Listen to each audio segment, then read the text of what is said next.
Jadi Tuan Haji, pernahkah sepanjang kita berada di Malaysia, atau kita sebagai IJK, atau sebagai jamaah masjid, kita pernah dapat informasi masjid kehilangan jam, atau kehilangan mimbar, ataupun juga kehilangan kotak infak, yang ternyata pencurinya itu adalah jamaah tabligh? Secara jujur, pernah? Tidak pernah kita dengar yang semacam itu. Justru mereka menjadi wakil-wakil kita untuk mengibarahkan masjid, yang pada saat dengan kita sibuk dengan urusan kita masing-masing, ternyata dengan mereka sudah berada di rumah Allah Jalla wa'ala.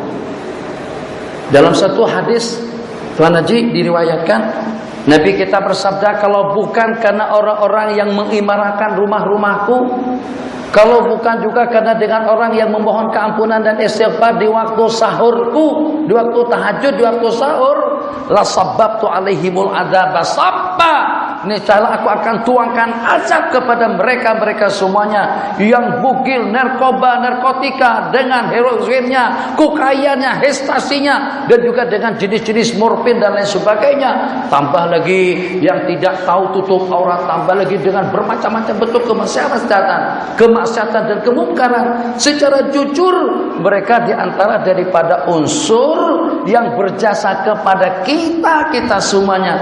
Tuh dengan kumpulan yang bugil pagi tadi itu, yang bergerak atas bawahnya di waktu lari. Abang tengok tak? Jangan tengok bang, jangan tengok. Tapi kita memandu mau tamu, kita kena tengok lah. Sebab kalau kita tengok ke situ, kereta kita pula. Itu digambarkan secara sederhana. Kalau seandainya dunia kita sudah dipenuhi dengan manusia-manusia seperti itu, dunia ini akan hancur. Kiamat akan berlaku, bencana akan senantiasa mengincar-incar. Justru karena masih ada orang-orang tua yang rukuk, Nabi kita bersabda dalam sebuah hadis, kalau bukan karena syuyukhun roka, orang-orang tua yang mengimarahkan masjid, rukuk dan sujud, wa atfalun rudda, dan dengan budak-budak kecil yang masih menyusu, wa bahaimu rotta, dan binatang-binatang yang masih mencari kemakanan, yang mencari makanan, niscayalah aku akan tuangkan azabku kepada mereka. Kenapa dengan kita menghalau mereka? Ada masalah, mungkin diantaranya mereka sidai baju di situ, ada masalah mereka basuh pakaian, itu kita betulkan dan kita luruskan. Tidak betul yang kalau pada itu dengan kita katakan saja, pada waktu kita melaksanakan salat tarawih ada benda-benda negatif, ada benda-benda yang janggal, maka dengan kita untuk kita mengatasinya, jangan kita halau jamaah tarawih, tapi justru kita betulkan keadaan yang tidak betul. Kita berikan panduan, cik minta maaf, kalau boleh kompor gasnya atau juga masakannya, kalau boleh kami sudah sediakan tempat di belakang, nak masak di belakang, dan tolong dijagakan kebersihannya, insya Allah akan tertata rapi. Secara pasti mereka sudah menjadi wakil kepada kita untuk mengimarahkan rumah Allah Jalla wa'ala. Tidak dijemput, tidak diundang, tidak dibayar, ternyata dengan kehadiran daripada mereka secara tidak langsung kita terutang jasa dengan mereka. Kenapa? Sebab mereka yang turun ke dusun-dusun, mereka yang berkempen atau yang berdakwah kepada orang-orang di pelosok, di pedalaman. Tutu guru tidak ada. Secara jujur, bukan kiai pondok, bukan pensyarah, bukan profesor, bukan dekan, bukan juga rektor yang pergi ke kampung-kampung dan ke desa-desa untuk mengajak orang ramai kembali kepada Allah Jalla wa'ala. Itu dalam berapa banyak markas-markas Islam yang ada di negara Eropa atau di Eropa, daripada gereja menjadi kepada masjid, usaha dakwah daripada jamaah tabligh, daripada kafir samsing nih dengan tatunya di sini, ternyata menjadi orang yang dekat kepada Allah Jalla wa'ala. Bahkan dengan keyakinan yang sulit untuk kita menjadi tandingannya. Berpuluh-puluh tahun kita sembahyang, tapi keyakinan kita masih belum mantap. Baru sebulan dia masuk tabligh, Masya Allah tabarakallah, sudah boleh merintih-rintih di hadapan Allah. Ya Rahman Rahim, Ya Hayyu Ya Qayyum. Setetes air mata yang menetes daripada mata mereka tadi itu mampu untuk membackup kawasan kita daripada bala dan juga daripada malapetaka. Kenapa IJK? Kenapa masjid? Kenapa surau? bersikap seperti itu dengan mereka. Mereka tidak meminta duit kita, tidak meminta kekayaan kita, tidak meminta dihormati, hanya ingin membanyakkan pahala kita pada waktu kita berjamaah, hanya ingin membanyakkan jamaah kita di waktu kita sembahyang. Jadi secara jujur, sebagaimana yang saya katakan tadi, sejumlah sekian. Haji, minta maaf boleh tanya, haji hijau ke biru kah? Tak payah jawab, tak payah jawab apa? Tak payah jawab, saya dah tahu dah jawabannya. Yang walaupun usia hijau pas sejak daripada tahun 50-an, itu hanya setakat boleh berkembang di kawasan Malaysia saja. Belum banyak orang yang tergugah, terpancing, atau juga ikut memberikan sokongan dan dukungan. Apalagi kalau sampai dengan negara luar. Tabligh organisasinya tak ada, penanggung jawabnya tak ramai mana, anggaran belanjaannya pun juga tak ada, semuanya tidak ada. Siapa setiausahanya, siapa direktor atau dengan rektornya, atau siapa dengan pengetuanya? Kalau ada syura saja. Tapi misalnya seperti dengan di Rewen atau juga dengan di Nizamuddin, itu tiap hari Putrajaya saja tidak boleh berbuat semacam itu. Sebanyak tidak kurang daripada dalam 5.000-an makan enak, nyaman, puas, penuh. Masya Allah, tabarakallah. Daging lembu, daging kambing, itu boleh kita buktikan. Ambil waktu kalau kita datang ke sana, dari mana dananya? Masya Allah, tabarakallah. Ternyata semuanya diberkati oleh Allah Jalla wa'ala. 5.000 jamaah tiap hari di masjid. Itu dengan putarannya dihantar ke segenap pelosok dunia. Masya Allah, tabarakallah, dengan bermacam-macam profesi yang hanya semata-mata untuk mengajak orang ramai kembali kepada Allah. Setelah mereka jinak dengan masjid, maka itu tugas ulama untuk membimbing, memandu, dan memberikan pencerahan kepada mereka. Dikatakan seperti ini, tidak ada daripada organisasi jamaah-jamaah yang bergerak di seluruh dunia yang paling ditakutin oleh orang Kristen dan juga oleh musuh-musuh Islam daripada jamaah tabligh. Sebab perkembangannya pesat sekali. Coba bayangkan perhimpunan mereka di Tunggi ya namanya. Tunggi yang di Bangladesh tuh.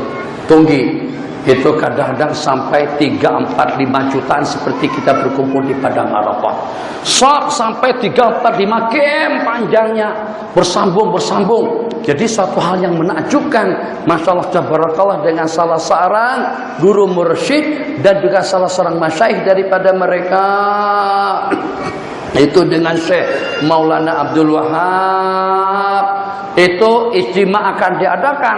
Lahan, tanah bekas mereka menanam padi itu dipotong, dipanen, dibersihkan. Semua yang bekerja itu di kalangan para pelajar, di kalangan para penuntut ilmu. Dan dalam kesibukannya seperti itu mereka masih punya kesempatan lagi untuk baca kitab Miskat di Padang. Punya kesempatan waktu, peluang waktu dan masa untuk mengadakan pengajian.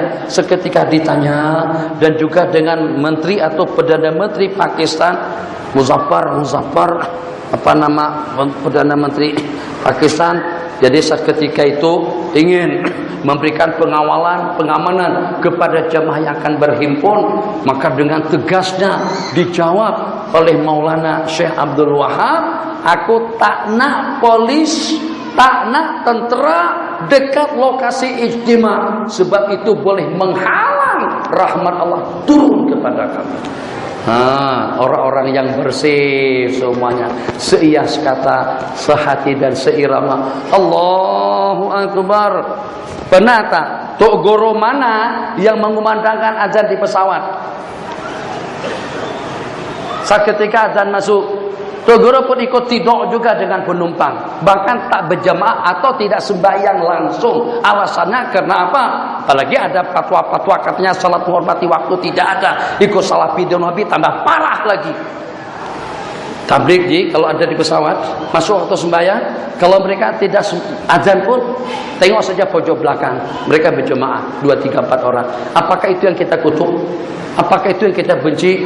Jangan sampai dengan kita membenci yang dengan perantaraan mereka, jasa mereka, Islam boleh tersebar ke sana dan kemari. Mereka tidak ada rasa segan-segan. Secara jujur, saya belum pernah berdakwah di kelab malam. Saya tidak pernah naik ke atas pentas, dangdut, karaoke dan yang seumpamanya. Orang-orang tabligh sudah sampai ke situ. Sekampungan semuanya jadi murtad gara-gara kena kemiskinan. Tak lama kemudian datang jemaah tabligh, mereka boleh pulihkan kembali iman dan akidah mereka. Mana Aisyah yang murtad sejak 30 tahun yang lalu, tahun 2000-an, sebelum 2000-an lagi, Aisyah melarikan diri ke Thailand. Haji pernah dengar cerita tuh?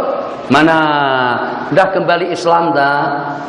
Berapa ramai yang murtad, dalam berapa banyak yang kembali kepada Islam, itu tidak dapat dipertanyakan atau tidak dapat diberikan jawaban secara pasti. Tapi ternyata orang-orang tadi itu mampu. Jadi ala kulli hal, yang positifnya alhamdulillah, yang kurangnya kita berikan panduan dan bimbingan, tapi jangan dihalau mereka daripada rumah Allah secara tidak langsung, seperti kita menghalang orang-orang untuk sujud beribadah kepada Allah Jalla wa Ala.